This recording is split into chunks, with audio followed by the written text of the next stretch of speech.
নেত্রকোনার মদন উপজেলায় একটি মহিলা কওমি মাদ্রাসায় ১২ বছরের এক ছাত্রীর অন্তঃসত্ত্বা হওয়ার ঘটনায় দেশজুড়ে তীব্র ক্ষোভ ও উদ্বেগ ছড়িয়ে পড়েছে। অভিযোগ উঠেছে স্থানীয় হজরত ফাতেমাতুজ জোহরা মহিলা কওমি মাদ্রাসার পরিচালক আমানুল্লাহ সাগর শিশুটিকে ধর্ষণ করেন।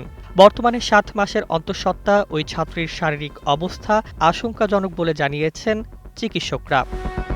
ঘটনাটি প্রকাশ্যে আসার পর সামাজিক যোগাযোগ মাধ্যমে শুরু হয়েছে ব্যাপক আলোচনা। দেশের আলেম, গবেষক ও শিক্ষাবিদরা একের পর এক প্রতিক্রিয়া জানিয়ে কওমি মহিলা মাদ্রাসাগুলোর জবাবদিহিতা, তদারকি ও নিরাপত্তা ব্যবস্থা নিয়ে গুরুতর প্রশ্ন তুলেছেন। বিশিষ্ট লেখক ও গবেষক মাওলানা সালাহ উদ্দিন জাহাঙ্গীর বলেন, মাদ্রাসার এসব অনৈতিক ঘটনার বিরুদ্ধে আমরা যত বেশি চুপ থাকব, অপরাধীরা তত বেশি বেপরোয়া হয়ে উঠবে। তিনি অভিযোগ করেন, কোনো অনুমোদন বা নিয়ন্ত্রণ ছাড়াই যত্রতত্র মহিলা মাদ্রাসা গড়ে ওঠায় এক শ্রেণীর অসাধু ব্যক্তি ধর্মীয় প্রতিষ্ঠানের আড়ালে অপরাধের সুযোগ পাচ্ছে। উন্নত প্রযুক্তি এবং অভিজ্ঞ চিকিৎসক দলের নিরলস প্রচেষ্টায় আমরা আছি আপনার পাশে। ডেল্টা হাসপাতাল। তিনি আরও জানান, ময়মনসিংহের এক প্রভাবশালী আলেমের সঙ্গে কথা বলে জানতে পেরেছেন, কওমি অঙ্গনে এমন প্রতিষ্ঠানগুলোকে নিয়ন্ত্রণ করার মতো কার্যকর কোনো কেন্দ্রীয় কর্তৃপক্ষ নেই। ফলে অভিযোগ উঠলেও অনেক ক্ষেত্রে ব্যবস্থা নেওয়া সম্ভব হয় না।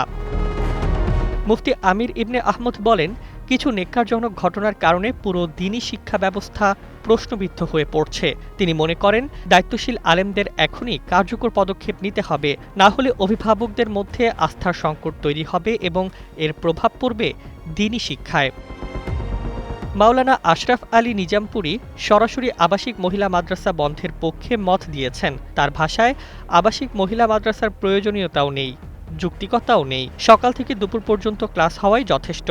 অন্যদিকে মাওলানা মহিউদ্দিন ফারুকী জেলা ভিত্তিক পর্যবেক্ষক টিম গঠনের দাবি জানিয়ে বলেন, জবাবদিহিতা না থাকলে মহিলা মাদ্রাসাগুলোর ভবিষ্যৎ অন্ধকারের দিকে যাবে। এই ঘটনায় সবচেয়ে বিস্তারিত মতামত দিয়েছেন মুফতি মহিউদ্দিন কাসিমি। তিনি বলেন, সব অভিযোগ সত্য নয়, আবার সব মিথ্যাও নয়। তার মতে, যেসব প্রতিষ্ঠানে কমিটি, তদারকি ও জবাবদিহিতা নেই, সেই সব জায়গাতেই এ ধরনের ঘটনা বেশি ঘটে। তিনি মহিলা মাদ্রাসা পরিচালনায় কঠোর নীতিমালা, শিক্ষক নিবন্ধন, অভিযোগ গ্রহণের আলাদা সেল, নিয়মিত তদারকি এবং অপরাধ প্রমাণিত হলে আজীবন নিষিদ্ধ করার মতো পদক্ষেপের প্রস্তাব দিয়েছেন। পাশাপাশি ধর্ষণ বা যৌন নিপীড়নের ঘটনায় সংশ্লিষ্টদের আইনের আওতায় এনে দৃষ্টান্তমূলক শাস্তির দাবিও জানিয়েছেন তিনি। এদিকে মামলার পর অভিযুক্ত শিক্ষক আমানুল্লাহ সাগর সপরিবারে পলাতক রয়েছেন। পুলিশ জানিয়েছে, তাকে গ্রেপ্তারের চেষ্টা চলছে।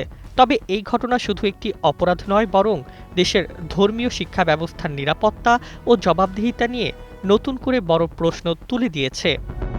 News desk, ২১ television.